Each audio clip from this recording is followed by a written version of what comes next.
ተወዳጁ ኮሜዲያን አሌክስ የመሪነቱን ቦታ ይረከባል።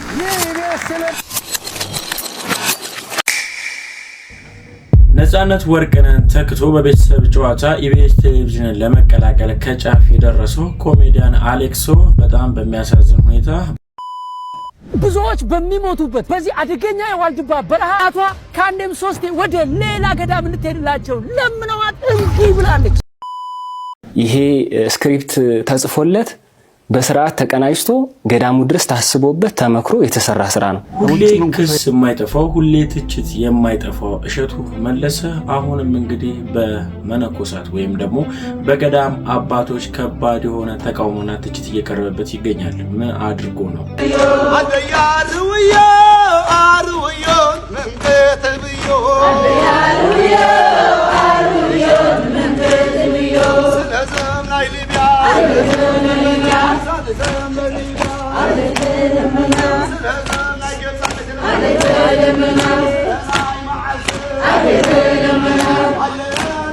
እጅግ በጣም በሚያሳዝን ሁኔታ ከሰሞኑ እንግዲህ በርካቶችን ያሳዘነው በአርሲ ንጹሃን ኦርቶዶክስ እምነት ተከታዮች ላይ የደረሰው ግፍ እንዲሁም ደግሞ ግድያና እንዲሁም ደግሞ መፈናቀልን ተከትሎ በርካቶች ሀሳባቸውን እየገለጹ ይገኛሉ። እኛም ድምጽ ልናቸው ይገባል። እንደዚህ አይነት ሰብአዊነት ያልተሞላበት ወይም ደግሞ ከሰብአዊነት ውጪ የሆነ ድርጊት የሚፈጽሙ አካላት ከስራቸው ቢቆጠቡ እጅግ በጣም የሚያሳዝን ነው። ሰው በሰው ላይ እንግዲህ ይሄን ያህል ጭካኔ በዚህ ደረጃ ሊጓዝ አይገባውምና ይህን ድርጊት የፈጸሙ አካላት ሊጠየቁ ይገባል። የሁላችንም ድምጽ ነው፣ የሁላችንም ሐሳብ ይመስለኛል። ሰላም ጤና ይስጥልኝ ውድ የቻናሌ ቤተሰቦች እንዴት ናችሁልኝ? እኔ ደህና ነኝ፣ ክብሩ ይስፋ ብያለሁ። ዛሬም እንግዲህ ለእናንተ ወቅታዊ አዳዲስ መረጃ ዘል ጉዳዮች ወደ እናንተ መጥቻለሁ። አብራችሁኝ ቆዩ። እንግዲህ ከሰሞኑ ከሰማነው የአርሲ የንጹሃን ግድያዎች ጋር በተያያዘ ከዚህ ጋር እኔ በርካታ መረጃዎች በርካታ ቪዲዮዎችን ወደ እናንተ አደርሳችኋለሁ። እንድትከታተሉ እንዲሁም ደግሞ መረጃውን እንድትቀበሉኝ በትህትና እጠይቃችኋለሁ። ይህ ይዤ የመጣሁት መረጃ ለበርካቶች ተደራሽ እንዲሆን የእናንተ ትብብር ያስፈልገኛል። እሱ ምንድነው? ላይክ እያደረጋችሁ ቪዲዮን ትጀምራላችሁ። በተጨማሪም ደግሞ ሐሳብ አስተያየቴን እገልጻለሁ። እናንተም ሐሳብ አስተያየት ካላችሁ ኮሜንት ሴክሽኑ ክፍት ነው። ሐሳባችሁን በነጻነት ግለጹልኝ። በቻናሉ አዲስ ሆናችሁት ሰብስክራይብ አድርጋችሁ ቻናሉን እንድትቀላቀሉ እጠይቃችኋለሁ። ወደ ቪዲዮቹ እንሄዳለን። አብራችሁኝ ቆዩ።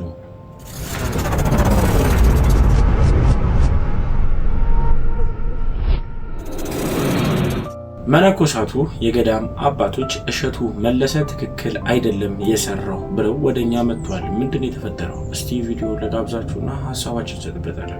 አሁን ግን የተለቀቀው ሁላችንም አስቆርፎናል። ለምን? የቦታውን ሕግና ስርዓት ጣሰው። ብዙዎች በሚሞቱበት በዚህ አደገኛ የዋልድባ በረሃቷ ካንዴም ሶስቴ ወደ ሌላ ገዳም እንድትሄድላቸው ለምነዋት እንዲ ብላለች። እናቶች ከቋርፎ ጋር ምንም ግንኙነት የላቸው። ዋልድባ ገዳሙ ካመነኮሰና እመምኔት ከሾመ በኋላ ገዳሙን ማስተዋወቅ ገዳሙን ማልማት እንዴት ክልክል ይሆናል ብዬ እኮ ነው አባቴ።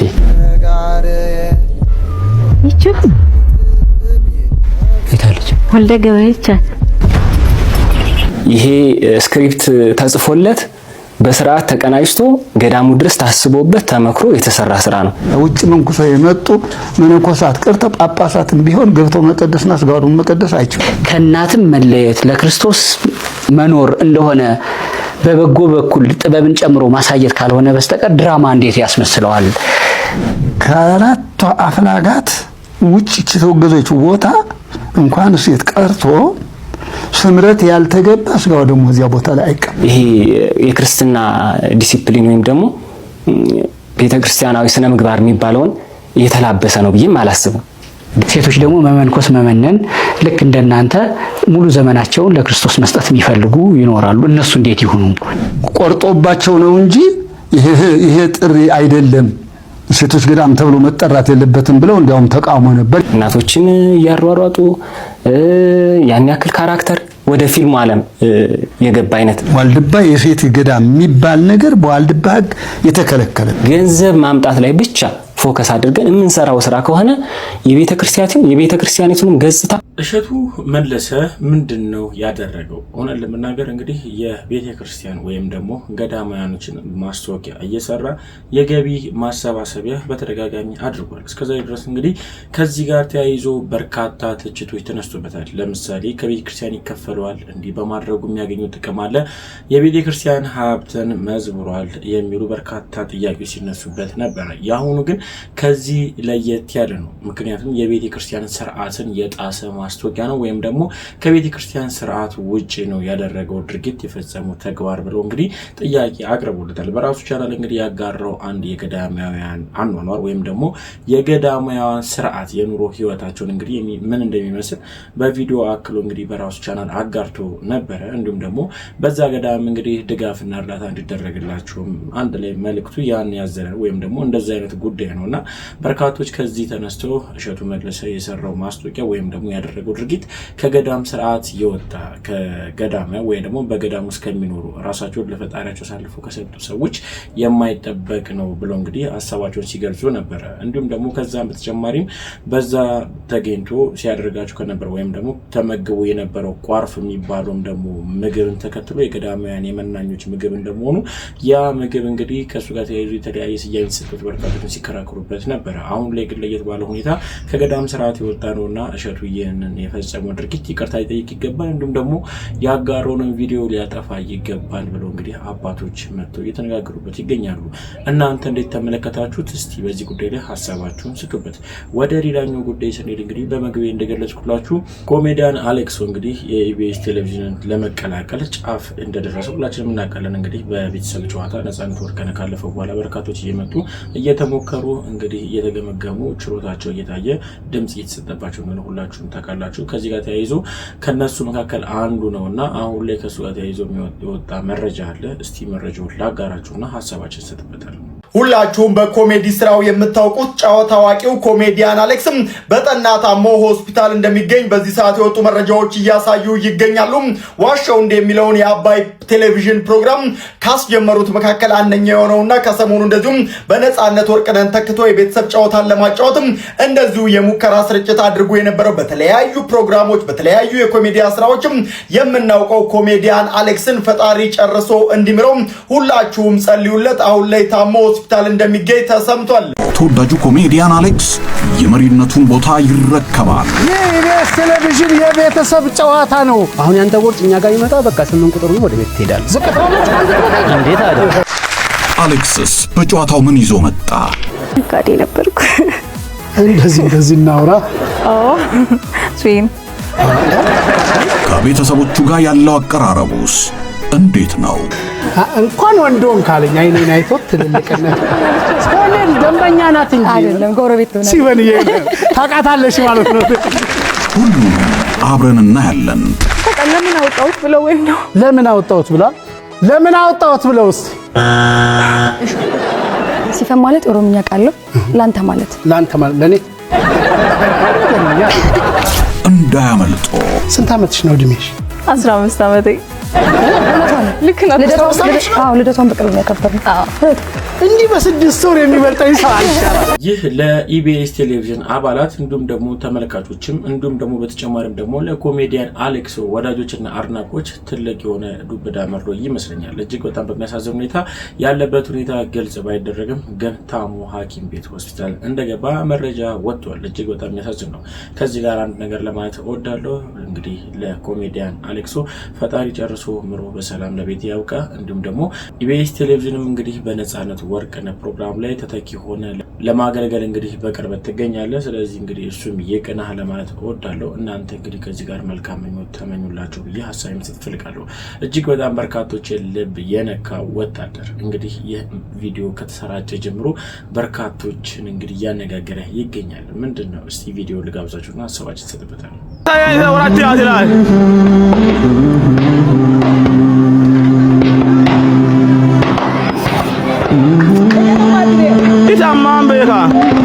እኔ በዚህ ልክ ውጊያ አይቻለሁ። እንደዚህ ልጅ ድፍረት ግን እኔ አይቻላቅም። ሰው እግዚአብሔር እንዴ! አረ እኔ በቃ ቃላት የለኝም ላንተ። እኔ እንዴ ምን አይነት ድፍረት ነው? ከፊት ለፊት ከ10 በላይ እሱ ደግሞ ለብቻው ኧረ ትለያለህ። እኔ ጀግና ለማለት ራሱ አንተ እግዚአብሔርን ቃላት የለኝም ወንድሜ። ኧረ ምን ልበል እኛ እኮ ተዋክተንም እናውቃለን። በቃ ማዕበል ውስጥም ገብተን እናውቃለን። ግን እንደዚህ አይነት እኔ አይቻልም። እንዳንተ አይነት ሰው እኔ አይቻልም። እግዚአብሔርን እኔ ለማሽቃበጥ ወይም የሆነ ነገር ለማለት ሳይሆን እግዚአብሔርን እንዳያችሁት ነው። ግን ኧረ ትለያለህ እናቴ ትሙት። እኔ ጀግና ለማለት ራሱ እኔ ቃላት የለኝም ብራዘሬ፣ ለአንተ ቃላት የለኝም። እንግዲህ ያው በዛ ልክ ነው እሳት እየተጋፈጠ እናንተን እየጠበቅናችሁ ያለውና ግን እናንተ አትረዱ። በቃ አንዳንድ ሰው አላችሁ ግን ኧረ እረፉ። ይህን ቪዲዮ ሲመለከቱ በርካታ ሰዎች እንግዲህ ልባቸው ተነክቶ ሀዘናቸውን እየገለጹ ይገኛሉ። እንዳያችሁት ነው ይህ ወታደር መጨረሻ ላይ እንግዲህ ወድቋል ወይም ደግሞ ተማርኳል፣ ካልሆነም ደግሞ ከዛ ካለፈ ህይወቱም አልፏል። እጅግ በጣም የሚያሳዝን ነው። ለሀገር እንግዲህ ይሄ ሁላ መስዋዕትነት ይከፍላሉ። የሀገር ጀግኖች ለሀገር መስዋዕት የሆኑ ጀግናና ስማቸው ሁሉ ጊዜ ከታሪክ በላይ ተጽፎላቸው ያሉ ጀግና ወታደሮች እንዳሉ መርሳት የለብንም። ብቻውን እንግዲህ ይሄንን ትግል ሲፈጽም በርካቶች እንግዲህ ለሀገር ያለው ፍቅርን ለሀገሩ ያለውን ጀግንነትና ቆራጥነቱ በግልጽ የሚያሳይ ይመስለኛል። እንግዲህ ሞቶ ከሆነ ነፍሱን በአጸደ ገነት ያኖርለት፣ እንዲሁም ደግሞ በህይወት ተርፎ ከሆነ ደግሞ ጀግና ነው። ይህ ጀግንነቱ ለትውልድ የሚጻፍና ለትውልድ ትልቅ የሆነ አሻራ አሳርፎ እንደሆነ ሊረዳ ይገባል። እኔ ከዚህ ጋር ይሄን አልኩኝ። እናንተ እንዴት ተመለከታችሁት? ሀሳባችሁን ስጡበት። በነገራችሁ ላይ ወደ ሌላ ጉዳይ ስንሄድ እንግዲህ በአርሲ በንጹሃን ኦርቶዶክሶች ላይ የተፈጸመው ጥቃትን ተከትሎ የሰላም ሚኒስቴር እንግዲህ የሰጠው መግለጫ አለ። እስቲ ቪዲዮ ልጋብዛችሁና ሀሳባችንን እንሰጥበታለን። በዚህ ሰዓት አርሲ ጋር በተገናኘ ሪፖርቱ ይፋ ተደርጓል፣ መግለጫ ተሰጥቷል። የሰላም ሚኒስቴሩ አቶ መሐመድ እንድሪስ ዛሬ ባጋሩት መግለጫ ላይ ብዙ አዳዲስና እንዲሁ ደግሞ ያልተሰሙ መረጃዎችን አጋርተውታል። የሰላም ሚኒስቴሩ የሰጡትን መግለጫ እየጋበዝኳችሁ አካውንት ሻዶ ባል ላይ ስላለ 5 ወይም ደግሞ 10 ጊዜ ኮፒሊንግ ማድረጋችሁ እንዳይረሳ። እስቲ መግለጫውን አብረን እንከታተለው። ጽንፈኛው ሽብርተኛው የሸኔ ቡድን እዛ አካባቢ ላይ ያሉት ላይ በመጀመሪያ ግጭት የፈጠረው ከአካባቢው ካሉት የጸጥታ አካላት ጋር ነው፣ ከሚሊሻና ከፖሊስ ማለት ነው። ይህ የሚያመላክተው በእለቱ ቀን 5 የሚሊሻ አባላት 3 የፖሊስ አካላት ተሰውተዋል። ይህ የሆነ ያለ ግን እነዚህ የሚሊሻ አካላትና የፖሊስ አካላት ከዚህ ጽንፈኛ ቡድን ጋር እየታገሉ ባሉበት ሁኔታ ከአካባቢው ሰው እንዲሸሽ ብዙ ስራ ሰርተዋል። ያም ሆኖ ግን በዛው ወረዳ 4 ሲቪሎች ተገለዋል። በተመሳሳይ በቦታው ላይ በአሰኮ ወረዳ ላይ የሚገኝ አንድ የኢትዮጵያ ኦርቶዶክስ ቤተክርስቲያን የተቃጠለ ሲሆን የአንድ የመንግስት ጤና ጣቢያና የቀበሌ ጽህፈት ቤትም ተዘርፏል። 65 የግለሰብ ቤቶችም ተቃጥለዋል። ስለዚህ ከአካባቢው የወጡ የህብረተሰብ ክፍሎችም አሉ። በተመሳሳይ በሸርካ ወረዳ የሽብር ቡድኑ ታግተው የነበሩ 2 ነዋሪዎች ተገለዋል። እንዲሁም በእንቆሌ ዋቤ ወረዳም 2 ንጹሃን ግለሰቦች ገንዘብ አምጡ ተብለው ታግተው የነበሩ ተገለዋል። ይህን የሰላም ሚኒስቴር የሰጠው መግለጫ ተከትሎ በርካቶች ሀሳባቸውን እየገለጹበት ይገኛሉ፣ የየራሳቸውን አመለካከት። እናንተ እንግዲህ ከሰላም ሚኒስቴር መግለጫ ጋር ተያይዞ ምን አይነት ሀሳብ አላችሁ? ኮሜንት ሴክሽን ላይ አሳውቁኝ። እዚሁ ጋር እንዳለን እንግዲህ ምዕመኑም የራሱ ሀሳብ እያንሸራሸረ ይገኛል። እንዲሁም ደግሞ ለአርሲ ንጹሃን ዜጎችም እንግዲህ ለአርሲ በግፍ ለተገደሉ ንጹሃን ዜጎችም እንግዲህ ድምጽ ለመሆን እየጣሩ ይገኛሉ። እስቲ አንዱ ላይ ቪዲዮ ልጋብዛችሁና ሀሳባችንን እንስተባበራለን። እንደ አንድ ኦርቶዶክሳዊ ይህንን ሻማ ማየት በእጅጉ ሰልችቶኛል። ማህተብ ስላረጉ የሚታረዱ፣ ማህተብ ስላረጉ የሚገደሉ፣ ኦርቶዶክስ ስለሆኑ ዋጋ የሚከፍሉ ብዙ ናቸው። ታዲያ ይህ ነገር መጨረሻው መች ነው በቃችሁ የሚባለው? መፍትሄውስ ምንድን ነው? እንደኔ እዚህ ላይ ብናተኩር ይሻለኛል። አንዳንዶቻችን ግን በጣም በሚያስገርም ሁኔታ የሰውን ሀዘን የምንቆጣጠር የግል ቴርሞሜትር ያለን ይመስለኛል። እከሌ ዝም አለ፣ እከሌ አላዘነም፣ እከሌ ከልቡ አይደለም ብለን የሰውን ሀዘን መቆጣጠር ጀምረናል። ይህ ነገር አንዳንዴ የግለሰብ ስሜት ወይ ደግሞ የግለሰብ ጥላቻ እየሆነብኝ ነው። ስለዚህ ሀዘናችንን በልባችን የምንገልጽ ብዙዎች አለን። ሀዘናችንን በየአደባባይ እየወጣን እያለቀስን የምናወጣለንና ሀዘኑን ለግለሰቡ ተውለት። ከኛ የሚጠበቀው ምንድነው? እዛ ላይ ብናተኩር ጥሩ ነው። ጣት መቀሳሰሩ መፍትሄ ይሆናል? ይህን ጥያቄ እንድትመልሱልኝ በአጽንኦት እጠይቃለሁ። ጣት መቀሳሰሩን እናቁም፣ ሀዘናችንን እንቀንስ፣ ወደ መፍትሄ እናምራ። ይሄ ነው ከኛ የሚጠበቀው እንጂ የእንባ ተርሞሜትር መቆጣጠሪያችንን አንቆጣጠር እናጥፋ። ብሩክዚቲ ነኝ። ቸር ቆዩልኝ። ወላሂ ነው የምልህ እኛ ፍትህ ለአርሲ ፍትህ ለአክሱም ሁሌ እንዳለን ነው። ይሄን መዝሙር ጋበዝከኝ አባሽ እንዳትፈራ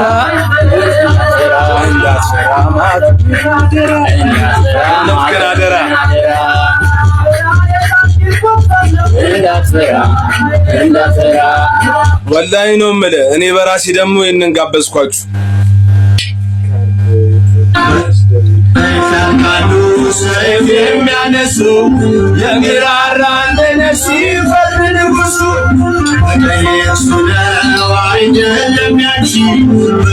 አይ ወላሂ ኢትዮጵያ በጸሎት በርቺ ነው የሚለው። ሁላችንም በጸሎታችንን በርታ ያ ረቢ እንበል። ሁሉም በሃይማኖቱ ይጸልይ። እዛ የሚገደለውም የሚያልቀውም ፈጣሪ ይድረስለት። እኛ ፍቅር ነን፣ ማንም አይለየንም። ወላሂ ነው የምላችሁ እኛ እንዋደዳለን፣ ሁሌም እንዋደዳለን። አክሱምም አርሲም ላይ ለሚጎዱ ወገኖቻችን ሁሌም ድምጽ እንሆናለን። አላህ አንድ ያርገን ያዋደን። እንወዳችኋለን። ሰላም አለይኩም። እውነት ነው። በአክሱም ለሚበደሉት የእስልምና እምነት ተከታዮችም እንዲሁም ደግሞ በአርሲ በግፍ እየተጨፈጨፉ ላሉትም ኦርቶዶክሲያኖች ድምጽ ልንሆን ይገባል። ምክንያቱም ይሄ እምነትም አይደለም፣ ይሄ ፖለቲካም አይደለም፣ ይሄ ደግሞ ምንም ነገር አይጠይቅም። ሰው መሆን በቂ ነው። ምክንያቱም የትኛውም ሰው እዚች ዓለም ላይ አንዴ ለመኖር መጥቶ ሊያውም በሰው ሊሞት አይገባውምና ድምጽ ልንሆናቸው ይገባል። በዚህ ጉዳይ ላይ የምትስማሙ ሐሳባችሁን እንግዲህ ኮሜንት ሴክሽን ላይ እየገለጻችሁ ድምጽ እንድትሆኑ በተጠና ጠይቃችኋለሁ። እዚሁ ጋር እንዳለን እንግዲህ አንድ ወንድማችን ትክክለኛ ንግግር ተናግሯል። እስቲ ቪዲዮ ልጋብዛችሁና ሐሳባችንን እንሰጥበታለን። ፋሚሊ እኔ አንድ ነገር መናገር ፈልጋለሁ። አሁን አገራችን ያለችበት ሁኔታ ለዚህ የበቃችው መንግስት ሰላም ማስከበር ስላልቻለ ብቻ ነው ብዬ አላስብም። እኛ ከአላህ ወይም ከፈጣሪያችን ከምናመልከው አምላካችን ስለራቅ እና ከህሊናችን ስለራቅ ነው። እንደ እንስሳ በሆዳችን ብቻ ማሰብ ስለጀመርን ህሊና ቢኖረን ፈጣሪ ብንፈራ አንዱ አንዱን ሲገል ጎረቤት አለው እኮ ሰዎች ተው ስለማይል እኮ ነው። ህሊና ያለ ሰው ተው ይላል እኮ። የእምነት አባቶች የሀገር ሽማግሌዎች ህሊናቸው ስለራቁ ነው፣ ከእምነታቸው ስለራቁ ነው። ሆድ ብቻ ስታስብ ከዛ ትርቃለህ። መቼም አንድ ሙስሊም የሆነ ሰው ማንንም አይገለም እምነት ካለው ያ ሰው። ምክንያቱም አላህ አትግደል ነው የሚለው። ሙስሊም ጭራሽ ነን ሙስሊም ያለው የሆነው ሰውዬ መግደል እንዴ! በዑመር ጊዜ እኔ እንደውም በማን በዑመር ጊዜ ግብጽ ላይ ሲገቡ የመጀመሪያው ሷሃቦች ሲገቡ እንደዚህ ሷሃቦች መስጊድ ነው የሚሰሩት። የሚገርማቸው ነገር እና መስጊድ ሊሰሩ ሲሉ አንዲት ነን ሙስሊም የሆነች ክርስቲያን የሆነች ሴት ነበረችና ለመስራት አልተመቸንም፣ ቤትሽን እናፈርስብሽ ማለት እንዴ! እኔ አልፈልግም፣ ተለዋጭ ቦታ እንስጥ ብር እንስጥ አልፈልግም አለች። ከዛ ፈረሰባት ሰውዬው። ሲያፈርስባት ለዑመር ነው የላከችው ደብዳቤ። አቅም አልነበራትም ሴትዮ፣ ሄደች ደብዳቤ ላከች። ዑመር ወዳውን ሴትዮ ክርስቲያን ስለሆነች ብቻ ነው እንደምታፈርስባት ብሎ የፈረሰባትን ቦታ ወዳውን እንዲገነባላት ነው ደብዳቤ ላ አሚር ዑመር ማለት ነው ረዲየላሁ ዐንሁ። ካልተሳሳትኩ ምን ያህል እንደሚጨነቅ ዲኑ ነው የምላችሁ። እና በርግጥ አሁን መኪና መንዳት የማይችል ሰው ያንን መኪና አንስቶ ሱዙኪ ምናምን አንስቶ ቢያጋጭ ያንን ሱዙኪን አትወቅሱትም፣ ድርጅቱን ገብቷቸዋል። በእምነቱንም አሁን የሆነ ሰው ጥቃት ሲያደርስ በዛ እምነት ትመድበዋለህ እንጂ እኔ ከእምነትም እንደው ከህጉም የበለጠ እኛ ለዛ ምቹ ስለሆነ ነው፣ ከህሊናችን ስለራቅን ነው። መንግስቱ እኮ ያለውን ነገር ማስተባበር ነው እንጂ የሚችለው ይሄን ሁላ በየቦታው እኔ ለመንግስት ጠበቃ እኮ አይደለም፣ ግን ከመንግስት የበለጠ ችግሩ ያለው እኛ ጋር ነው። በፊት እኮ ተው ይባባል ነበር እኮ። ተው የሚል እንዴ ሰዎች ከፖሊስ ቁጥር እኮ የህዝብ ቁጥር አይበልጥም እንዴ? እንዴት ነው አሁን አንድ ከተማ ውስጥ ያለ 100,000 ሰው 100 ሰው እኮ ነው እንትን 1,000 ሰው አንድ ፖሊስ አይሞላም እኮ 1,000 ፖሊስ አይሞላም እኮ የሚያስተዳድረው ታውቃላችሁ። ግን ያ ሰው ሁሉ እምነት ስላለው የሚፈራው አካል ስላለ ሼፕ ማስያዝ ነው ትንሽ ጋጠወጥ ሰዎችን የሚያርሙ። ግን ሁላችንም ጋጠወጥ ከሆንስ ከአላህ ከራቅንስ ክርስቲያኑም ከእግዚአብሔር ከራቀስ ከተጨካከንስ ይሄ እኮ መጨካከን የመጣው እኮ ለዛ እኮ ነው፣ ስለራቅን እኮ ነው። ራስን ነው ቸክ ማድረግ ያለብን እንጂ ሁሉም በእምነቱ ጠንካራ ቢሆን ማንም አይደፍርህም። አላህን የሚፈራ ሰው ማንም አይናካውም። የማንንም ደግሞ ሲነካ ክርስቲያኑም ሲነሳ ሲጎዳ ሙስሊሙም ይቆማል። ክርስቲያኖች ሙስሊሙ ሲጎዳ ክርስቲያኑም ይቆማል። ምክንያቱም ሁለቱም እምነቱ እንደዛ ስለሚያዝ። ግን እኛ ከዛ አልፈናል፣ አጋሰሱናል። ግዴታ የዛ ችግር ቤትህ ካልገባ ሙስሊሙ ሲጎዳ ዳርቲ ይዝና ከዛ ክርስቲያኖች ሲነሳ ነው ቤቱ ያ ችግር ቤቱ ሲመጣ ነው የሚነሳው። ክርስቲያኑ ተጎዳ ቀን ሙስሊሙ ጸጥ ይልና ራሱ ሙስሊሙ ሲጎዳ ድረስ ነው የሚነሳው። ቤታችን በየቤታችን ካልገባ በሰው ችግር ማንም አይነሳም። አረዲ ምን አገባኝ ነው የሚለው። ስለዚህ በየቤት ይመጣልሃል። ተነጣጥለህ ደግሞ ለመጠቃት ትመቻለህ። እና እኔ ከመንግስት በላይ ችግሩ ያለው እኛ ጋር ነው። ከህሊናችን ርቀናል። ህሊና ያለው ሰው ደግሞ ጨካኝ ነው። ያንን ሰው አጥቅቶ ወደፊት መሄድ ነው የሚፈልገው። ምክንያቱም ያችን የሚያነሳትን ሆዱን ብቻ ነው የሚያስበው። እኔ ይሄን ስል ንጹህ ነው እያልኩ አይደለም፣ ግን ከመንግስት በላይ ችግሯችን እኛ ጋር ነው ያለው። ይሄን ስል ብዙዎች ምቾትን አይሰጣቸው ይችላል። ምክንያቱም ደግሞ ሰው የሚፈልገውን ነገር አሁን ብዙ ጊዜ ሴንሲቲቭ ነው በሃይማኖታችን።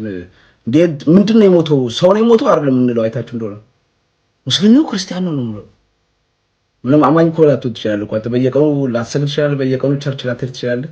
ግን ሙስሊም ነው ክርስቲያን ነው የምትለው። ከዛ ክርስቲያን ነው ወይኔ ሙስሊም ነው አላሁ አክበር ጂሃድ ነው የምንለው። ግን እምነታችን ያንን አያዝ። ተመቻችተናል፣ ለጨካኙ ሰዎች ተመችተናል። ምክንያቱም እኛ ጨካኝ ሆነናል እንጂ ሰዎች አንድ ከተማ ውስጥ የሆነ ሰው ተነስቶ ሰው ሲያርድ መቼም ከገዳዩ በላይ እኮ ቁጥሩ ብዙ አለ። የነዛ ተው ማይሉት ለምንድን ነው? ከህሊናችን ስለራቀ። ወደ ራሳችን ብቻ እንመለስ። ጭካኔ በዛው ከህሊና የራቀው ስለበዛ ነው። እኔ ይሄን ነው የምለው። እናንተ ደግሞ የተሰማችሁን ኮሜንት ላይ አስቀምጡ። ቪዲዮ ከተመቻችሁ ኮፒ ሊንክ ፖስት ላይክ ማድረግ እንዳይረሳ።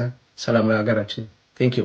የወንድማችን ሀሳብን እኔ ስመለከተው ትክክል ይመስለኛል። በማንኛውም ጉዳይ ላይ እንግዲህ የሆነ ነገር ሲፈጠር መንግስትን ወይም ደግሞ የሆነ አካል ላይ የሆነ ተቋም ላይ ከምንጠቁም ይልቅ መጀመሪያ ማድረግ ያለብን በአካባቢው ያሉት ሰዎች የሆነ ምላሽ ለመፈጸም ወይም ደግሞ ለዛ ጉዳይ ተመጣጣኝ የሆነ ምላሽ ለመስጠት ምን አድርገዋል። ምክንያቱም አንድ ነገር ማሰብ ያለብን ይህንን ድርጊት የፈጸሙት ይህን የወንብድና ይህን ሴጣናዊ ድርጊት የፈጸሙት አካላት ይብዛም ይነስም አካባቢው ላይ ከሚኖረው ማህበረሰብና ህብረተሰብ ቁጥር እንደማይበልጡ እናውቃለን። ስለዚህ እዛ አካባቢ ያሉት ህብረተሰቡ ማህበረሰቡ የድርጊት ሲፈጸም አይተው ምን አደረጉ፣ ለመከላከል አሰቡ፣ ለማዳን አሰቡ፣ ምን አደረጉ? ይሄ የሁላችንም ጥያቄ ሊሆን ይገባል። ለማንኛውም ግን የወንድማችን ሀሳብ ስለተመቸ ለእናንተ ይችላችሁ መጥቶኝ እናንተ የወንድማችን ሀሳብን እንዴት ተመለከታችሁት? ሀሳባችሁን ስጡ። ተጨማሪ ቪዲዮ አለ ልጋብዛችሁ። ሰላም ውድ ኢትዮጵያውያን እንዴት ናችሁ? እንግዲህ እንደሚታወቀው በነገው ዕለት 4 ኪሎ ላይ ለአርሰናል ደጋፊዎች የእንኳን ደስ ያለንና የማሊያ ጊቫዌይ ፕሮግራም አዘጋጅቼ ነበረ። አሁን እሱ ፕሮግራም መሰረዙን ለመናገር ነው በዚህ የመጣሁት። አክቹሊ ትናንትና በፌስቡክ አካውንቴ ዜናውን አጋርቻለሁ። ብዙ ሰው ሼር አድርጎት ተቀባብሎታል። ምናልባት እዚህ ፕላትፎርም ላይ ያላችሁ ሰዎች ካልደረሳችሁ ካላያችሁት ብዬ ነው በዚህ የመጣሁት። እንደ አንድ የተዋህዶ ኦርቶዶክስ ቤተክርስቲያን ልጅ ቤተክርስቲያን እየተቃጠለ የኦርቶዶክስ ምዕመናን እየተገደሉ እየታረዱ እየተሰደዱ ከ100 ዓመት በላይ ያስቆጠረች ገዳምና ቤተክርስቲያን እየተቃጠለ እኔ በጭራሽ የደስታ ፕሮግራም ላዘጋጅ አልችልም። ስለዚህ ትኬት የቆረጣችሁ በቆረጣችሁበት ስልክ ቁጥር በቴሌብር ያስገባችሁትን ስክሪንሻት በመላክ ሪፈንድ አደርጋለሁ፣ ለሁላችሁ መልሳለሁ ከታላቅ ይቅርታ ጋር። ምክንያቱም በዚህ ሰዓት ይህንን ፕሮግራም ለኔ ማዘጋጀት ልክ አይደለም። እንደ አንድ የተዋህዶ ልጅ በጭራሽ ይሄን ነገር ላደርግ አልችልም። ቤተክርስቲያን ማቅ ለብሳለች፣ እኛ የተዋህዶ ልጆች አዝነናል። ስለዚህ ይሄን ነገር ማድረግ ስለማንችል ከታላቅ ይቅርታ ጋር ፕሮግራም መሰረዙ ልነግራችሁ ፈልጋለሁ። እግዚአብሔር ኢትዮጵያ ሀገራችን ይባርክልን፣ ሰላም ያርግልን። እንደ ህዝብ ልጅነቴና እንደ ኦርቶዶክስ እምነት ተከታይነቴ ገኔ ላይ የደረሰው ሀዘን የኔም ሀዘን ነው። ስለዚህ ኮንሰርቱን ማልካፈል መሆኑን አሳውቃለሁ። የራሄል ጌቱ ንግግር ነው። እስካሁንም ሳሚዳን፣ ታደለ ሮባ እንዲሁም ራሄል ጌቱ በዚህ ኮንሰርት እንደማይሳተፉ አድርገዋል። ሰናይ ቀን ተመኘው። እንግዲህ በዘፈኑ ዓለም የምናውቃቸው ድምፃዊው ታደለ ሮባና ድምፃዊው ሳሚዳን ዛሬ እንግዲህ በአዲስ አበባ ስቴዲየም የተዘጋጀው መርሃ ግብር ላይ እንደማይገኙ አስታውቀዋል። እንግዲህ ከአርሰናል ይልቅ የአርሲ ወገኖቻችን ይቀድማል በማለት የህዝቡን ጩኸት የህዝቡን ተቃውሞ በመስማትና በማክበር ዛሬ በዛ ኮንሰርት ላይ እንደማይገኙ አስታውቋል ማለት ነው። በአንድነት ስንተባበር፣ አንድ ስንሆን፣ በጋራ ስንሆን በርካታ ስራዎችን መስራት እንችላለን። ዛሬም እንግዲህ ፍትህ ለአርሲ ወገኖቻችን እያልን እንጠይቃለን። እንግዲህ እንደዚህ አይነት ትኩረት የሚስቡ ነገሮች ላይ ስራ ከሰራ አስፈላጊው ነገር ተደርጎ በአርሲ የሚገኙ ወገኖቻችን ከዚህ በኋላ ስቃይ፣ ከዚህ በኋላ ሞት፣ ከዚህ በኋላ እንግልት በቃቸው ሊባል ይገባል እያልን ነው ምንጮውና እንደዚህ አይነት ነገሮች ውጤት ሲያመጡ በጣም ደስ ይላል። አሁንም ቢሆን በጋራ በአንድነት ተባብረን በሰላማዊ መንገድ በአርሲ የሚገኙ ወገኖቻችን ላይ ምንም አይነት ጉዳት እንዳይደርስ እስከ መጨረሻው መስራት አለብን ብዬ አስባለሁ። በእውነት እነዚህን ሁለቱን ወገኖች አለማመስገን ንፉግነት ነውና ድምጻችንን ስለሰማችሁ እጅግ አድርገን እናመሰግናለን። አርሰናል ለክብር እንግዳ ነው። አይ ሰይፍዬ ልጅ እግዚአብሔር ያክብርልኝ። በጣም ስላሴ ያክብርልኝ። ሰላም ቤተሰብ፣ ግንቦት 16 ቀን ሰይፉ ሾው ላይ በቀረብ ነው ተስፉ ልጄም የ150 ሺህ ብር የቤት አስቤዛ ድጋፍ አድርጎልኛል። ወዲያውኑ የላከልኝ አመሰግናለሁ። የክብር እንግዳም አድርጎ ጠርቶን ነበረ። አርሲ ላይ በተፈጠረው ችግር ለመገኘት አልቻልንም፣ ይቅርታ። ፋሚሊያንስ አሁንም ቢሆን አርሲ ላይ የሚደረገው ነገር መፍትሄ ይሰጠን፣ በታላቅ ነገር እንቃወማለን። እንደተመለከታችሁት ነው ለአርሲ ንጹሃን ዜጎች እንዲሁም በግፍ ለተገደሉት እንግዲህ ድምጽ መሆን አለብን። አዎ መሆን አለብን። ምንም ጥያቄ የለውም። ግፍና በደል እንዲሁም ደግሞ ሰይጣናዊ ድርጊት ሲፈጸም ሁላችንም ከተበዳዮች ጎን ልንቆም ይገባል። ምክንያቱም ይህ ምንም አይነት ነገር መስፈርት የለውም።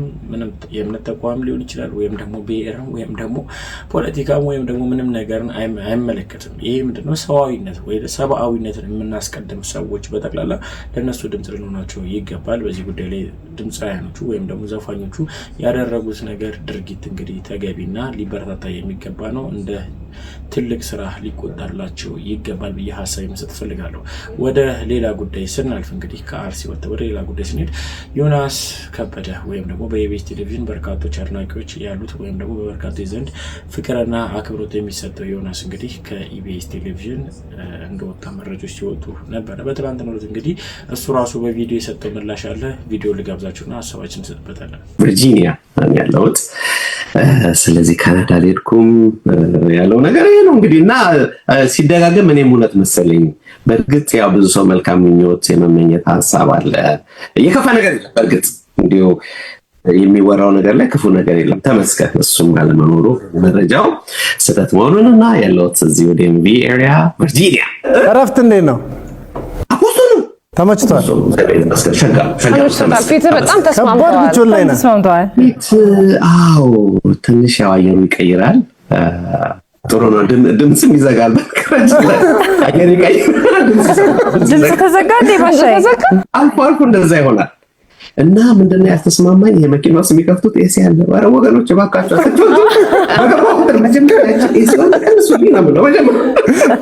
እንደውም እኮ ጥሩ አየር ላይ ነው ያለው አሁን እንጂ ሰመር ሲገባማ በስማም ጆኒ በጣም ኤሲ ከሚከፍቱበት የናይንቲስ ሙዚቃ ቢከፍቱልህ አሪፍ ነው።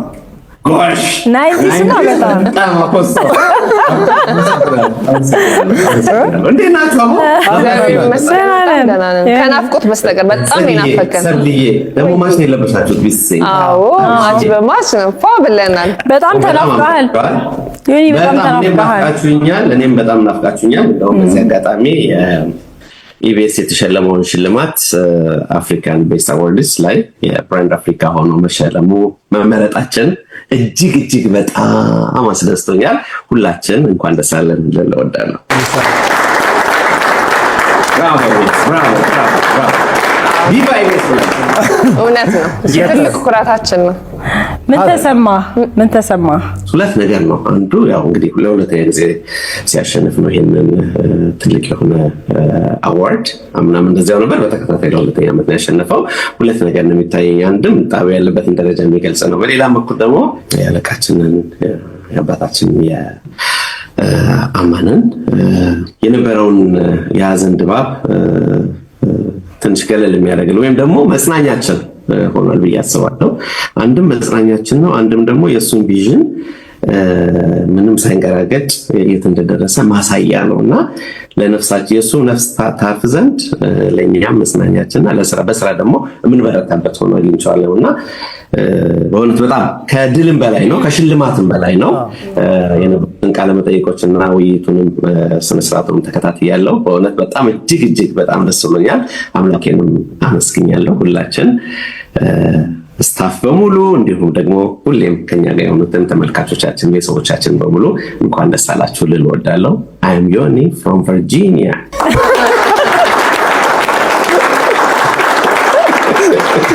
መንገዳችን ተመርቋል። አመለጠ መንገዳችን ተመረቀ እኮ አልቆ አሁን ወክ እያደረግንበት ነው። በደንብ ደስ በሚል በጣም ሌላ አንድ ጥያቄ አለኝ። ምንድን ነው መቼ ነው የመጣው? ትንሽ ያው ቫኬሽን ትንሽ አራዝሜ ነው።